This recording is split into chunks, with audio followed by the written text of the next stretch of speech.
السلام علیکم ورحمۃ اللہ وبرکاتہ۔ دوستوں، محمود مدنی نے جو بیان دیا ہے بیرسٹر اسد الدین اویسی صاحب کے لیے کہ مسلمانوں کو یہ بھڑکانے کا کام کرتے ہیں، مسلمانوں کا لیڈر یہ ہو ہی نہیں سکتے ہیں، جو مسلمان اسد الدین اویسی صاحب کے ریلی میں شامل ہوتے ہیں، ان کے جلسے جلوس میں شامل ہوتے ہیں، وہ سب سے بڑے پاگل ہیں۔ اس پر بہت بڑی پھٹکار لگی ہے، ایک بہت بڑا بیان آیا ہے محمود مدنی کے لیے، اور بہت بڑا تماچا، زوردار تماچا محمود مدنی کے جسم پر ہے۔ چونکہ دوستوں، دارالعلوم دیوبند کے جو سب سے بڑے عالم دین ہیں، جو محتمم ہیں وہاں کے، جن کا نام حضرت مولانا ابوالقاسم نعمانی ہے، انہوں نے محمود مدنی کے لیے ایک بہت بڑی بات کہی ہے، ایک بہت بڑا تماچا کہہ لیں تو غلط نہیں ہوگا۔ محمود مدنی کو بہت بڑا سبق سکھایا ہے۔ آخر انہوں نے کیا بات کہی ہے وہ ویڈیو میں آپ کو دکھاؤں گا، اور ساتھ ہی ساتھ اس بات کی تائید حضرت مولانا سجاد نعمانی نے بھی کی ہے۔ وعلیکم ورحمۃ اللہ وبرکاتہ۔ آج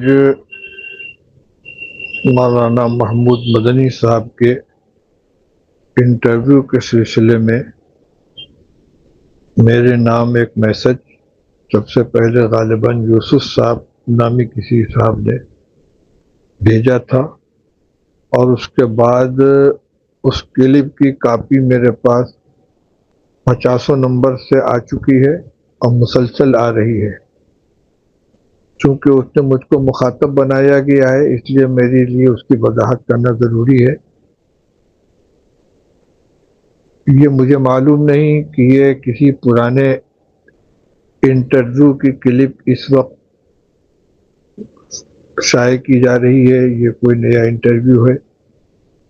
جہاں تک اس کے موضوع کا تعلق ہے تو یقیناً مجھے مولانا محمود صاحب کے اس انداز کلام سے بالکل اتفاق نہیں ہے۔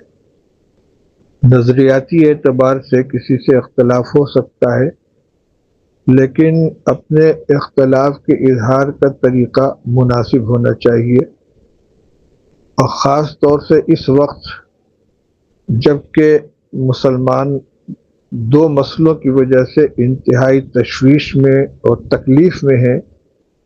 ایک وقف ترمیمی بل کا مسئلہ ہے، دوسرے توہین رسالت کا مسئلہ ہے، اور یقیناً صلاح الدین اویسی صاحب اس سلسلے میں بے باکی کے ساتھ گفتگو کر رہے ہیں، تو ان کے ساتھ اپنے اختلاف کا اظہار جن الفاظ میں مولانا محمود صاحب نے کیا ہے، یہ بالکل نامناسب ہے۔ اینکر کے ہر سوال کا جواب دینا بھی ضروری نہیں ہوتا، اس کو ایوائڈ بھی کیا جا سکتا ہے۔ صاف کہا جا سکتا ہے کہ اس مسئلے پر میں اپنی رائے نہیں دوں گا، اور اگر رائے بھی دینی ہو تو شخصیات کے احترام کا اور اس کے مقام و مرتبے کا خیال کرنا چاہیے۔ اس لیے میں اس انٹرویو سے اپنی لا تعلقی کا اظہار کرتا ہوں۔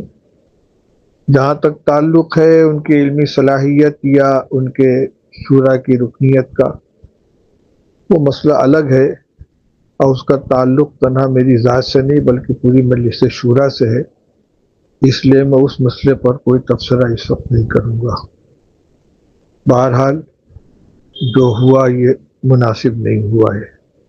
السلام علیکم ورحمۃ اللہ۔ حضرت مولانا مفتی ابوالقاسم نعمانی صاحب دامت برکاتہم محتمم دارالعلوم دیوبند کا یہ بیان بہت ہی لائق تحسین ہے۔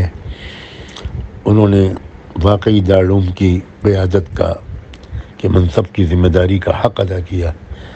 اللہ تعالیٰ ہمارے دارالعلوم کو تمام فتنوں اور اختلافات سے محفوظ رکھے، اور صحیح راہ پر چلنے کی ہم سب کو اور تمام مسلمانان ہند کو خاص طور پر اپنے بزرگوں کی قیادت میں توفیق عطا فرمائے۔